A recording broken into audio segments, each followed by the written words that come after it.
আজ আমরা জানা কথাটির বিভিন্ন অর্থে ব্যবহার সম্পর্কে আলোচনা করব। আমরা জানি যে দর্শন হলো জগৎ ও জীবন সম্পর্কে একটি সামগ্রিক জ্ঞান। আবার এও জানি দর্শন হলো জ্ঞানের প্রতি অনুরাগ।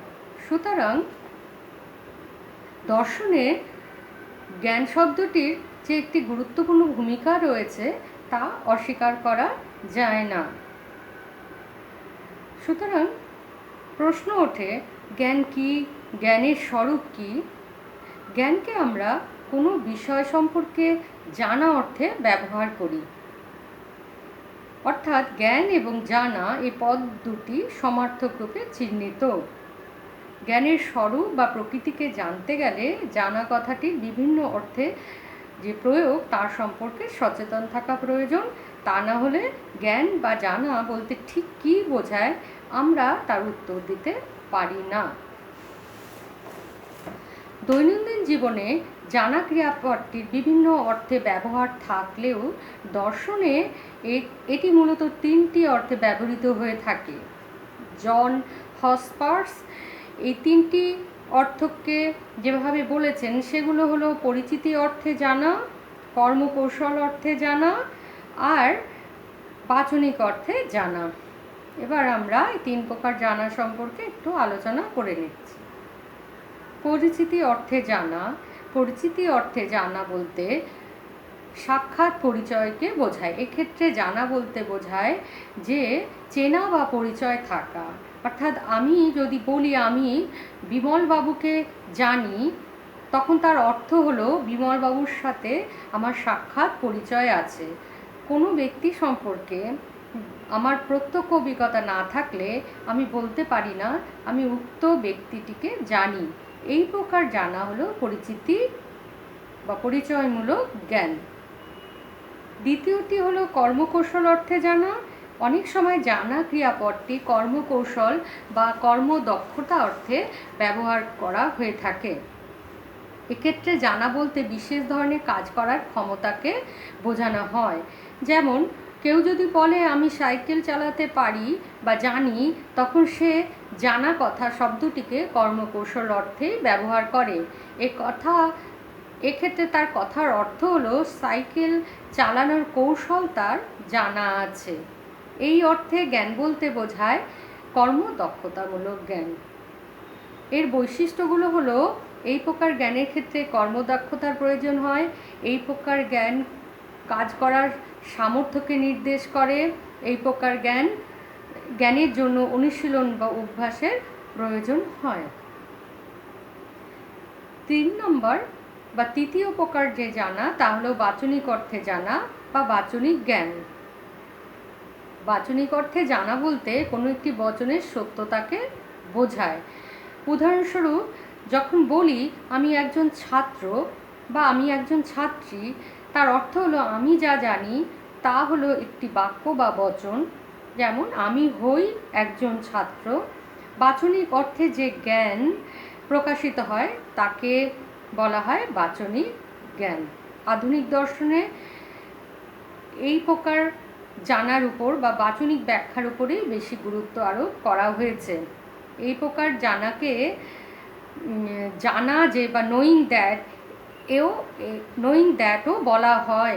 এই ক্ষেত্রে জানা শব্দটিকে যেভাবে প্রকাশ করা হয় তার গঠন হলো আমি জানি যে, তুমি জানো যে, সে জানে যে, এভাবে। এইসব ক্ষেত্রে যে শব্দটির পরে কোনো তথ্য জ্ঞাপক বা বিবৃতিমূলক বচন বসালে যে বাক্যটি পাওয়া যায় সেটিই হবে আমার জানার বিষয়। দেখা যাচ্ছে তাই যে জানা ক্রিয়াপদটি আমরা তিনটি অর্থে ব্যবহার করি: পরিচিতিমূলক জানা, কর্মকৌশল অর্থে জানা এবং তথ্যমূলক বচনকে সত্য বলে জানাই। তিনটি অর্থের মধ্যে বাচনিক অর্থে জানাই হলো সবচেয়ে গুরুত্বপূর্ণ এবং এটি হলো জানা কথার মুখ্য অর্থ। এই প্রকার জানার বৈশিষ্ট্যগুলো হলো এই প্রকার জানার কথাটির সঙ্গে সর্বদা যে কথাটি যুক্ত থাকে, এই প্রকার জানা সর্বদা নিশ্চয়ত এবং এই প্রকার জানা সর্বদা সত্য, কখনো মিথ্যা নয়। এই বাচনিক জ্ঞানের ক্ষেত্রে কতগুলো শর্ত রয়েছে। অধ্যাপক হোসপার্স 3 প্রকার শর্তের কথা বলেছেন, 3টি আবশ্যিক শর্তের কথা বলেছেন। 3টি আবশ্যিক শর্ত হলো সত্যতার শর্ত, বিশ্বাসের শর্ত এবং বিশ্বাসযোগ্যতার শর্ত। সত্যতার শর্ত, জ্ঞাত বচনটিকে অবশ্যই সত্য হতে হবে, এটি হলো জ্ঞানের আবশ্যিক শর্ত। এই শর্তটিকে বিষয়গত শর্ত বলা হয়। একটি বচন তখনই জ্ঞানের বিষয় হবে যদি বচনটির বস্তুগত সত্যতা থাকে। এই প্রকার শর্তটিকে প্রাকল্পিক বচনের আকারে যদি প্রকাশ করি, কেমন সেটা? যদি এস জানে যে পি, তাহলে এটা সত্য যে পি। এই শর্তটিকে জ্ঞানের আবশ্যিক শর্ত বলা হয়, কেননা কোনো বচনের বস্তুগত সত্যতা না থাকলে উক্ত বচনটি জ্ঞান পদবাচ্যই হবে না। তবে মনে রাখতে হবে এটি আবশ্যিক শর্ত, এটি কিন্তু পর্যাপ্ত শর্ত নয়, কেননা এমন অনেক বচন আছে যেগুলি সত্য অথচ সেগুলো আমরা জানি না। কাজে এ কথা বলা যায় না যে কোনো বচন সত্য হলেই আমি সেটাকে জানি। সুতরাং সত্যতা জ্ঞানের আবশ্যিক শর্ত হলেও এটি পর্যাপ্ত শর্ত নয়। দ্বিতীয়টি হলো বিশ্বাসের শর্ত। জ্ঞাত বচনটি কেবলমাত্র বস্তুগত সত্যতা থাকলেই চলবে না, সেই সত্যতার সম্পর্কে আমার বিশ্বাসও থাকতে হবে। এটি হলো জ্ঞানের বিষয়ীগত বা মনোগত শর্ত। আগেরটি ছিল বিষয়গত, এটি হলো বিষয়ীগত শর্ত। জ্ঞানের ক্ষেত্রে কোনো প্রকার সংশয় থাকলে চলবে না।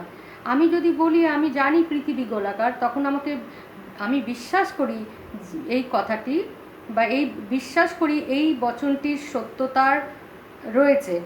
এই বিশ্বাস না থাকলে কোনো বচন জ্ঞান পদবাচ্য হবে না। এটিও জ্ঞানের কিন্তু একটি আবশ্যিক শর্ত, এটি কিন্তু পর্যাপ্ত শর্ত নয়, কারণ এই জগতে এমন অনেক বিষয় আছে যেগুলো আমি বিশ্বাস করি কিন্তু সেগুলো আবার সবসময় সত্যও নয়। তৃতীয় শর্ত হলো বিশ্বাসযোগ্যতার শর্ত, অর্থাৎ বাচনিক জ্ঞানের তৃতীয় শর্ত হলো বিশ্বাসের সমর্থনে পর্যাপ্ত তথ্য, প্রমাণ, সাক্ষ্য। এগুলো কোনো বিশ্বাস সত্য হলেই সেটা জ্ঞান পদবাচ্য হবে না, সেই বিশ্বাসের সত্যতা প্রমাণ করার জন্য যথাযথ উপযুক্ত তথ্য প্রমাণাদি থাকতে হবে।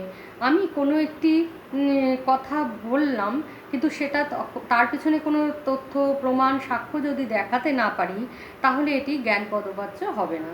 কিন্তু একজন জ্যোতির্বিজ্ঞানী যদি বলেন অমুক দিনে অমুক সময়ে সূর্যগ্রহণ হবে, তার কথাটি কিন্তু জ্ঞান পদবাচ্য এই জন্যই যে সেই জ্যোতির্বিজ্ঞানী এর পিছনে যথেষ্ট সাক্ষ্য প্রমাণ দেখাতে পারেন বা তার হাতে সেই সাক্ষ্য প্রমাণ রয়েছে। কাজেই যুক্তিভিত্তিক সাক্ষ্য প্রমাণ হলো জ্ঞান গঠনের একটি অপরিহার্য শর্ত। কাজেই বলা যেতে পারে জ্ঞান হলো এমন এক সত্য বিশ্বাস যা পর্যাপ্ত যুক্তি, সাক্ষ্য প্রমাণের উপর প্রতিষ্ঠিত। উপরিউক্ত আলোচনা থেকে বাচনিক জ্ঞানের আবশ্যিক শর্ত 3টি আমরা জানলাম। একটি বচনের সত্যতা, দ্বিতীয়টি হলো সেই সত্যতার বিশ্বাস, তৃতীয়টি হলো বিশ্বাসের পেছনে পর্যাপ্ত যুক্তি বা তথ্য, সাক্ষ্য প্রমাণ। এই শর্তগুলোর কোনো একটি অনুপস্থিত থাকলেই কিন্তু জ্ঞান হবে না। এই 3টি শর্তের আবার একটি বা যুগ্মভাবে 2টি থাকলেও জ্ঞান হবে না। উক্ত 3টি শর্তকে একত্রিত করে তবে বাচনিক জ্ঞান সম্ভব, এবং এই 3টি একত্রিত রূপই হলো বাচনিক জ্ঞানের পর্যাপ্ত শর্ত। কাজেই সিদ্ধান্ত হলো সত্যতার শর্ত, বিশ্বাসের শর্ত, বিশ্বাসযোগ্যতার শর্ত, এই 3টি শর্ত পৃথকভাবে বাচনিক জ্ঞানের আবশ্যিক শর্ত, আর শর্ত 3টি একত্রে বাচনিক জ্ঞানের পর্যাপ্ত শর্ত। তার মানে জ্ঞানের পর্যাপ্ত শর্ত হলো সত্যতার শর্ত, বিশ্বাসের শর্ত এবং বিশ্বাসযোগ্যতার শর্ত একত্রিত রূপ।